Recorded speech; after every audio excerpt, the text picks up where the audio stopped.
Hey guys, Brian here from StogieReview.com, IPCPR 2012, here with my man Jonathan Drew, and you may remember him as Willy Herrera. He still is Willy Herrera. What's going on, guys? Are you still Willy Herrera, or are you Herrera Esteli? Well, it's a Herrera Esteli slash Willy.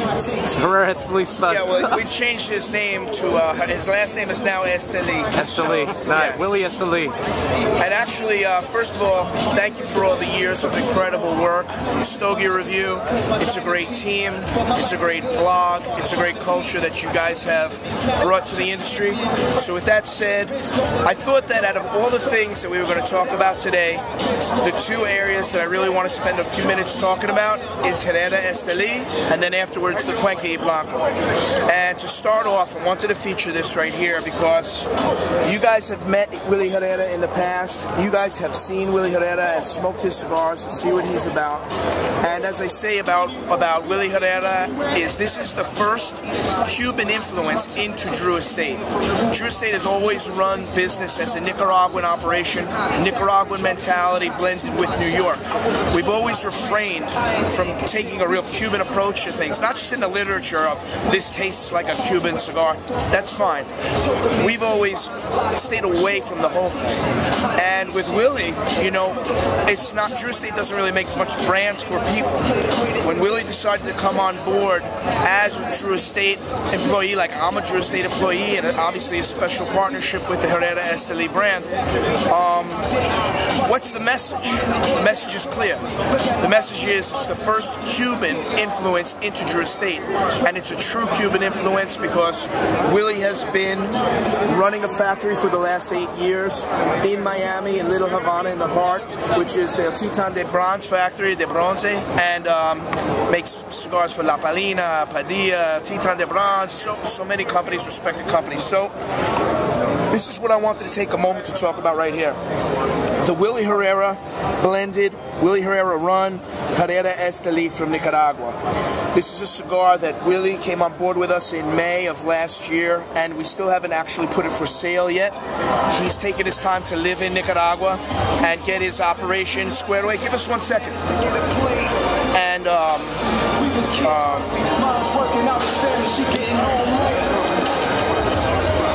I gave him the motherfucking hateful look. Saying? Yeah. Fucking coconut rain. So, here's the unveiling of this beautiful package that I take no credit for, but fully respect. Look at that. Herrera Esteli. It's beautiful, man, and as you can see, it's in a box that represents what the brand tastes like, represents what the brand is about.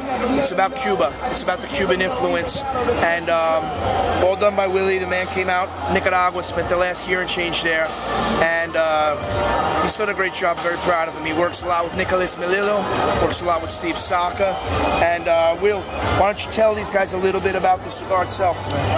Well, first off, he said didn't take much credit, but he has to take all the credit, just like me, just like Nicholas, just like Steve, the whole Drew Estate organization, because if it wasn't for them, they wouldn't, if it wasn't for them and opening the doors like they did, this wouldn't have been possible. This cigar is meant to be something completely different, something, a new addition to Drew Estate, to stand on its own. We have the Underground, we have the Liga, and now we have Herrera Esteli, which is more of a medium type, Cubanesque type cigar, from the packaging to the way the cigar is made. It's a medium to full-bodied smoke. It's got a lot of flavor, a lot of aroma, excellent finish. It's got a lot of body and balance. It's using tobaccos from Ecuador, Habano seed, Honduran binder, and Esteli and Jalapa fillers, both Criollo seed and Corojo seed in the filler. So I look forward to you guys trying it. Oh wait, and you got the best of both worlds in there as far as farm material. You have Aganorsa as well as ASP and Oliva.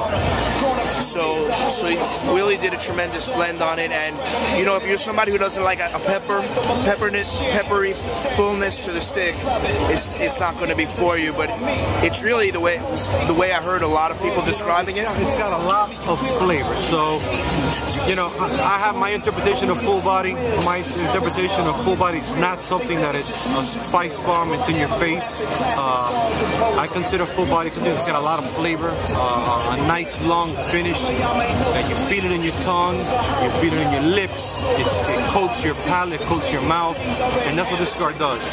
So it's got its spice. It's not, I'm not saying it's not, it does not have spice. It does have spice. It's just not a spice bomb. You know, it's very round. It's got everything. It's a very complex cigar. Yes, it's a complex cigar. You know what I was going to say before is that if there's one thing that I've heard about the cigar from other people that really represents what the cigar tastes like, if you were to blend Cuban tobacco with Nicaraguan tobacco, that's what I've been hearing from people on the positive.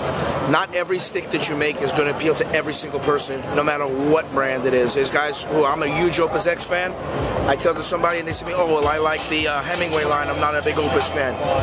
This stick, I mean, the pepper is there, man. It's got it, and it's a clean tobacco, and it's a clean stick. So this was, for me, for 2012, this was, you know, a significant step in the development of Drew Estate, because as we move further on the tobacco side, you have Saka, you have Nicholas, and now you have Willy, and those are the guys who are going to bring the company to the next level. I put in the groundwork and did what I had to do throughout the years, and now I'm getting to enjoy watching what they're doing and developing and getting to see how they're buying tobacco, and I'm taking a little bit of a back seat and being a part of it and being helpful. But between Nicholas and Saka, and now with Willy on board, and really spending a year and change at our factory, understanding our culture and bringing his Cuban influence into Drew Estate, this is a big step for Drew Estate. And you know, Willy has the power to do it, because this is a person who is a humble guy, who knows his tobacco, and I see his confidence level going through the roof with this tobacco. Because when I say this tobacco, meaning this cigar, because you know when you've developed something that's beautiful, and you know when you've developed something that you're proud of. So that's my man right there. Nicely done. We'll be back. Okay, let's go this way.